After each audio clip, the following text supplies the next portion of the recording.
नमस्कार मंडळी. रामनवमी हा सण आपण सगळेच भारतीय अतिशय आनंदाने साजरा करतो. प्रभू श्रीराम हे समग्र भारताचं आराध्य दैवत. आपण श्रीरामाला देवच मानतो.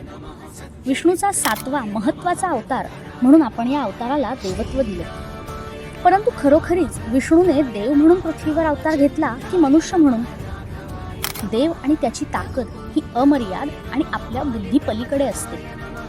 पण रामाला तर मर्यादा पुरुषोत्तम म्हटलं जातं. विष्णूच्या या अवतारात मनुष्यत्व कसं दिसून येतं हे आज पाहूयात. यू नो व्हॉट या माझ्या चॅनलवर मी अश्विनी तुमचं स्वागत करते. वाल्मिकी रामायणाची गोष्ट आपल्याला माहितीच आहे. रामाचं संपूर्ण चरित्र पाहिलं तर पावलोपावली रामाने एका सर्वसामान्य पण तरीही अत्यंत प्रगल्भ आणि जबाबदार पुरुषाप्रमाणे वर्तन केल्याचे दिसते. मानवी देह आणि मानवी जीवनाचे नैसर्गिक नियम याचे कुठेही तीळमात्रही उल्लंघन केल्याचे दिसत नाही.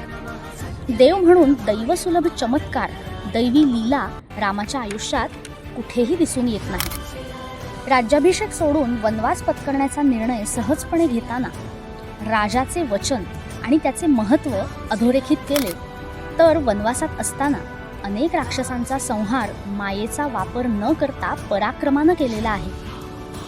राम हे विष्णूने धारण केलेले मनुष्य रूपच आहे याचा पुरावा खुद्द रामायणच देतंय.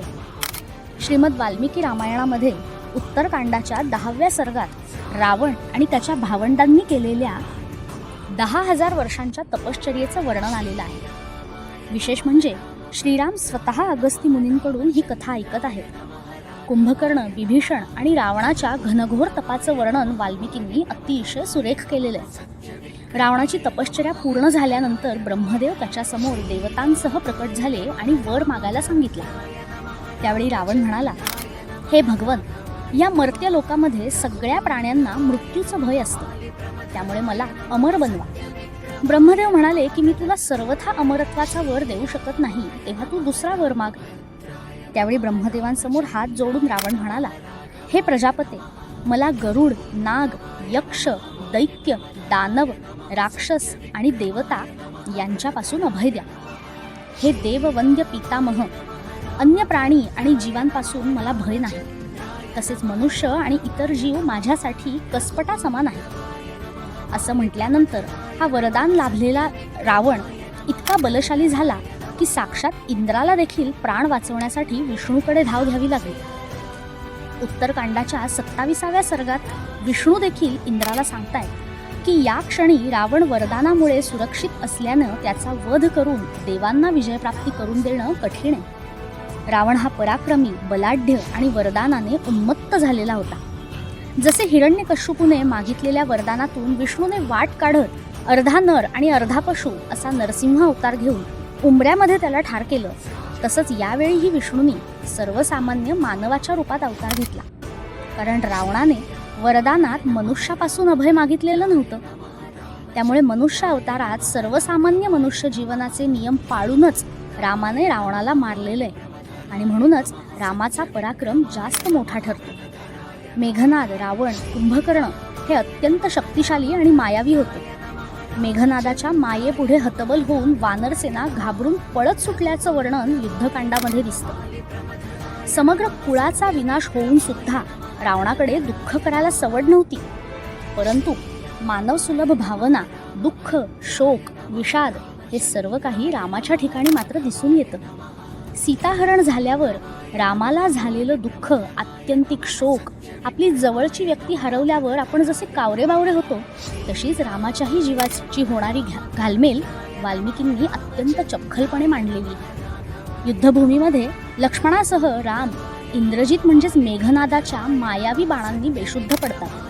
तेव्हा राम आधी शुद्धीवर येतात, पण आपल्या लाडक्या भावाची अशी मूर्छित अवस्था पाहून राम प्रचंड शोक करू लागतात.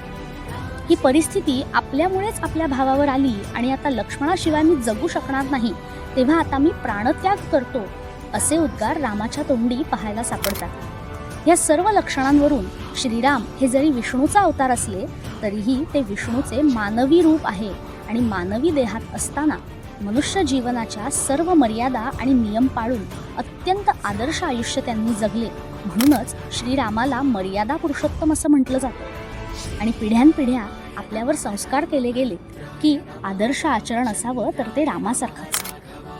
त्यामुळे या सगळ्या गोष्टी खुद्द रामायणातील पुरावे यावरून तरी असंच दिसतं की राम हे अवतारी पुरुष जरी असले तरी कोणतीही दैवी शक्ती, दैवी लीला किंवा चमत्कार यांचा आधार किंवा यांचं अस्तित्व रामाने अंगीकारलेलं नव्हतं.